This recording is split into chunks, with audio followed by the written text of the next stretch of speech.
अस्सलामुअलैकुम वरहमतुल्लाहि वबरकातुहू। आज हम बात करेंगे अल्लाह पाक के 99 नामों में से 76वें नंबर के नाम के, और वो नाम है अज़्ज़ाहिर। इस नाम के मानी है बहुत आया, खूब ज़ाहिर। और ये नाम कुरान करीम में एक मरतबा आया है। और इसके जो मानी हैं वो बहुत ही अजीब व गरीब है, क्योंकि हम लोग या बहुत से लोग ये बात कहते हैं कि अल्लाह पाक तो नज़र ही नहीं आते, जबकि अल्लाह पाक ने ख़ुद फरमाया है कि मैं ज़ाहिर हूँ। यानी उन्होंने अपना नाम खुद बताया है अज़्ज़ाहिर। यानी अल्लाह पाक का एक नाम ये भी है कि वो ज़ाहिर है, खूब आया है। तो ये बहुत ही अहमकाना है, क्योंकि अल्लाह पाक तो हर शय में नज़र आते हैं, हर चीज़ में नज़र आते हैं, जो भी उनकी बनाई हुई है ज़र्रे ज़र्रे में नज़र आते हैं, रोशनी में, सूरज में, चाँद में, पेड़ों में।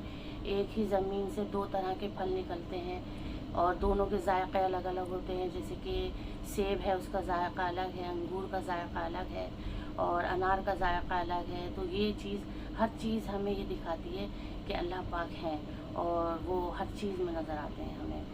तो सबसे बड़ी बात तो ये है कि हमें ये बात समझ लेनी चाहिए कि जैसे कि हम बाहर की तरफ देखते हैं और हमें रोशनी नज़र आती है तो हम कहते हैं सूरज निकल रहा है, यानी कि हम धूप को देख के कह देते हैं कि सूरज निकल रहा है। यानी इसी तरह हर चीज़ से अल्लाह पाक की ज़ात ज़ाहिर होती है।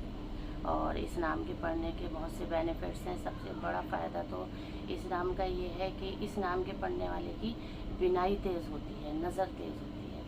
अगर कोई ये चाहता है कि मेरी नज़र कायम रहे, कमज़ोर ना हो, तो वो पढ़े, और अगर जिसकी कमज़ोर है वो पढ़ें और बीच बीच में दुरूद पाक पढ़ते रहें। इंशाअल्लाह ताला उनकी नज़र तेज़ होती चली जाएगी। दूसरा बेनिफिट ये है इस नाम के पढ़ने का कि इस नाम के पढ़ने वाले का दिल रोशन रहता है। या ज़ाहिर हो, या ज़ाहिर हो, या ज़ाहिर हो, हर दाने पर पढ़ें, इंशाअल्लाह आपका दिल रोशन रहेगा। और तीसरा बेनिफिट इसका ये है पढ़ने का कि इस नाम के पढ़ने वाले के मर्तबे बहुत ऊँचे रहते हैं, हर महफिल में इज़्ज़त रहती है।